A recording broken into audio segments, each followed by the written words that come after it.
Antie wada, wadichi ka nyathi manyako. Yani in gige niko kidhi to mana dwe chariyo yawa. Iweya maneot. Kikiluo. Don't anyisi nine. Makoro iduogo ka wiyi osechako kata nini otojogi. Don't anyisi nine materi ne mama. Yawa ato mai. Ine chunya, ine mekai, onge morama. Niki wuok to dwe chariyo. Dwe jothurwa ya. Iweya misima. Tayato ma en simu mara ngogo tia. Makia.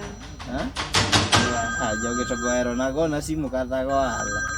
Maka. Ayo koro namba mane mowendo ne. Maka mago joge ngato kidego tia. Wada. Hello. Na chopo maber. Welo ng'eny dala ni, welo ng'eny dala kamano welo ng'eny sana. Kata mama maiti chopo do keta dorga ji ng'eny nitie jomonya ka Kisumu nitie nyaka jo diaspora.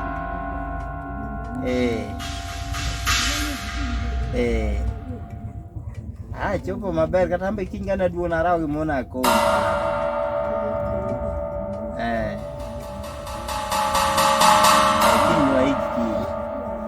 Apa ni gimoro saboro kama kine. Apenji manoliel mane dhiye. Apenji ni manoliel mane kae dhiye. Ane maiti mibiro ika. Awuoyo gi kiateka na madala. Iso ni ntiere gi dhako moro dhako mane mana. Ok gibed mosi winyi gima nyisi ko mono. Abet mos manade. Ingado na simu kapok ati kuwo. Yani ane maiti, ane mibiro ika. Ineno kaka namba no se. Momi kare mai ka jaodi midake na ni dhiye gige. Kare mama ni mibet ga godo chariyo. Na se nyisi ni ine mekai. We pimo wiye ni ane mekai. Yani dangi wuondo kaka ol maliji ni tongi ngone. Okiwe wuotie kata wuo gi simu ya. Itie ko wuoyo manade mago milruok manade. Itie ko wuoyo manade. Dangi pim wiya kae ndini ni dhiye gige mag tich to kare idi ka business e mari ngodo. Onge dhako mo mana client. Client manade. We agochne sani mondo client manade. Yane ka namba no sevi. Osewinjo duonda mo loro si. Mago rudruok mage go. Yani dangi wuonda kae ni anda bet kariti kata ngama yuko na jamna imaoge. Kariti ti yuko jamna kamaro. Ima bilana anoge dhako mako.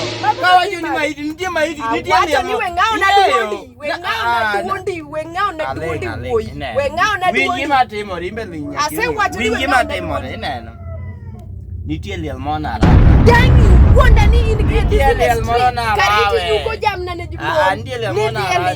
Kaeliel ngama kona ga gik moko. Donga winji kinyiso ngano ni maiti ere maiti manie dhot kanyo. Ka gitweri ne nyathini da luongi ne liel kata in king'iyo.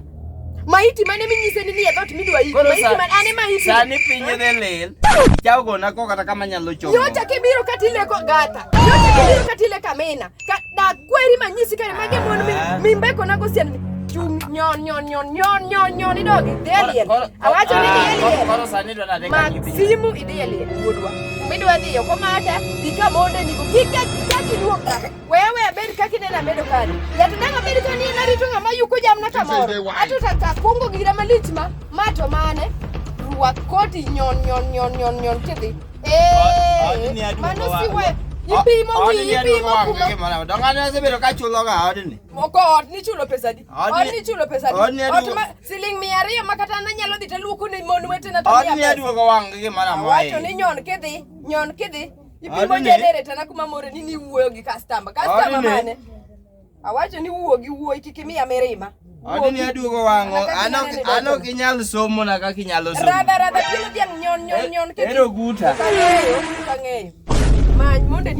It was at this moment that he knew. Tomorrow ruok mitero kai. Yani ng'ato dangi kaka mana kane dry spell 2 months. Dry spell 2 months. Leto tombeko sienda ne mapoto go ni orendore ni mai.